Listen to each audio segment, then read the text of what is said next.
मुसलमानों लिखो, मैं जिंदा रहूं तो मुझसे पूछना, मर जाऊं तो दुआ के लिए हाथ उठाना। जिस तरह फिरौन का नाम इतिहास में लिया जाता है जालिम, जिस तरह नमरूद का नाम लिया जाता है जालिम, जिस तरह हज्जाज इब्न यूसुफ के जुल्म और सितम को लेकर लोग उसको जालिम कहते हैं, जिस तरह यहूदियों का कातिल हिटलर का नाम लिखा जाता है, भारत के इतिहास में आने वाली तारीख में नरेंद्र मोदी को हिटलर लिखा जाएगा, फिरौन लिखा जाएगा, नमरूद लिखा जाएगा, हज्जाज लिखा जाएगा। इसका आने वाले इतिहास में इसका नाम जालिमों में शुमार होगा, जालिमों में। इससे बड़ा जालिम कौन होगा? नोटबंदी के बाद अपनी अम्मा को एटीएम में लगा देगा। एटीएम के लाइन में जब लाठी लेके चल रही है और एटीएम में पहुंच गई 2000 रुपए निकाल ले। जो अब 80-90 साल की अपनी अम्मा को लाइन में लगवा देता हो, उससे बड़ा जालिम कौन कोई होगा? जो शादी के बाद अपनी बीवी को बेयारो मददगार छोड़ देता हो, उससे बड़ा कोई जालिम होगा? इस देश को एक जालिम और जाबिर आदमी चला रहा है। और आप सोचो कि उसका शुमार देशभक्तों में होगा? कभी नहीं होगा। ये गोडसे की औलाद हैं। महात्मा गांधी को मारने वाले को ये कहते हैं कि देशभक्त थे, ये उनकी औलादें, ये देशभक्त कहलाएंगी? आने वाला इतिहास देखना नरेंद्र मोदी को क्या लिखेगा। पता नहीं मैं नाम क्यों ले लेता हूँ। ये हम तो इनको दो कौड़ी का नहीं समझते, फिर भी इनका नाम निकल जाता है मेरे मुंह से। मेरी तकरीर की कीमत करोड़ों अरबों रुपए की है, और ये दो कौड़ियों के लोगों के नाम लेकर हम अपनी पूरी तकरीर बेकार कर लेते हैं। मैं तो इनको अपनी जबान से नाम के लायक भी नहीं समझता। इतनी भी अहमियत नहीं देना चाहता हूं कि इनका नाम। कहते हैं एनआरसी बनाएंगे, मुसलमानों को निकालेंगे। तुम्हारा बाप भी कभी निकलवा पाया मुसलमान जो तुम निकलवाओगे? देख लो, निकाल के देखो। मोदी जी, तुमने जो बेशर्मी अपनी अम्मा के पेट से सीखी है ना, हम उस स्कूल के हेड मास्टर रह चुके हैं बेशर्मी में। निकाल के देखो।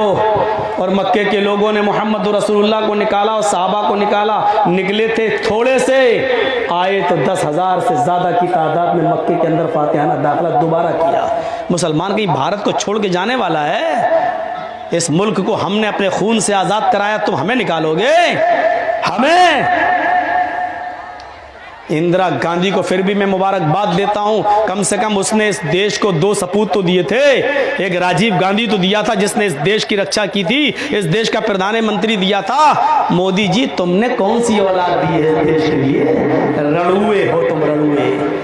इस देश को एक बेटा भी दे दिए होते तो कम से कम बॉर्डर पर लड़के पाकिस्तान के टैंकों को उड़ाने के काम आता और पाकिस्तानियों को मारता एक फौजी बनता, कोई देश का प्रधानमंत्री बनता।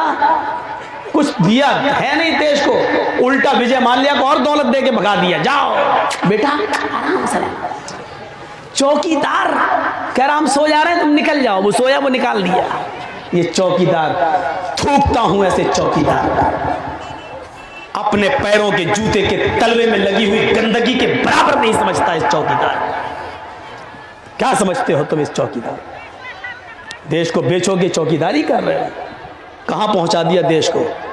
इन कुत्तों के पेट भरे मीडिया वालों को मोदी मोदी मोदी मोदी। तेरी अम्मा का बलात्कार होगा जब किसी के साथ, तब कहना मोदी मोदी मोदी मोदी, तब पता चलेगा मोदी। कितने बीजेपी के गुंडों ने, लीडरों ने बलात्कार किए। अब कह रहे हैं राज ठाकरे फांसी की, इस्लामी कानून नाफिज होना चाहिए। अब याद आ रहा है इस्लामी कानून, अब याद आ रहा है। और मोदी जी, जो इन 4 लड़कों का इनकाउंटर हुआ, मारे गए ये तो सही है, उनको मारा जाना था ये भी सही है, लेकिन अगर कानून के जरिए सजा मिलती तो उसका मैं स्वागत करता। इससे भी ज्यादा सख्त अगर कोई सजा होती तो वो दी जाती, कानून के जरिए दी जाती, वो सही होता। इनकाउंटर किसी मसले का हल नहीं है। जायज और नाजायज पर बहस बंद करो। कोई इसको जायज नहीं कह सकता। हाँ, ये जरूर कह सकता हूं कि वो जो मरे हैं, मरना उनका सही था, उनको मरना चाहिए। मरना ही नहीं, तुमने रात के अंधेरे में मारा। मैं तो कहता था कि सबके सामने उनके दोनों हाथ पीछे से बांधकर पब्लिक में खड़ा करके लोगों के हाथ में पत्थर देकर उनको मारना चाहिए था। और उस वक्त तक मारते जब तक कि वो तड़प तड़प के अपनी सांस का आखिरी सांस न लेता और मर ना जाता, ये सजा अगर आप देते मुझे खुशी होती। लेकिन इसके लिए कानून आपको बनाना पड़ेगा, ये कानून में पास कराइए आप। अगर इनकाउंटर ही किसी मसले का हल है तो तुम्हारे पास तो लोकसभा में कैंडिडेट बहुत ज्यादा हैं, कल कानून बना दो कि जो भी बलात्कार में पकड़ा जाएगा उसको हम शूट कर देंगे और इनकाउंटर कर दिया जाएगा उसका। आप कानून बना दो, हमें खुशी होगी। लेकिन ये कानून नहीं बनेगा। क्यों? अगर कानून बन गया तो आधे से ज्यादा फिर जिमनी चुनाव होंगे, क्योंकि आधे नेताओं का तो इनकाउंटर हो जाएगा। योगी भी नहीं बचेगा, इस पर भी बलात्कार का केस लगा हुआ है। वो तो मुख्यमंत्री बना है तो इसलिए बच गया, नहीं खुल रही फाइल।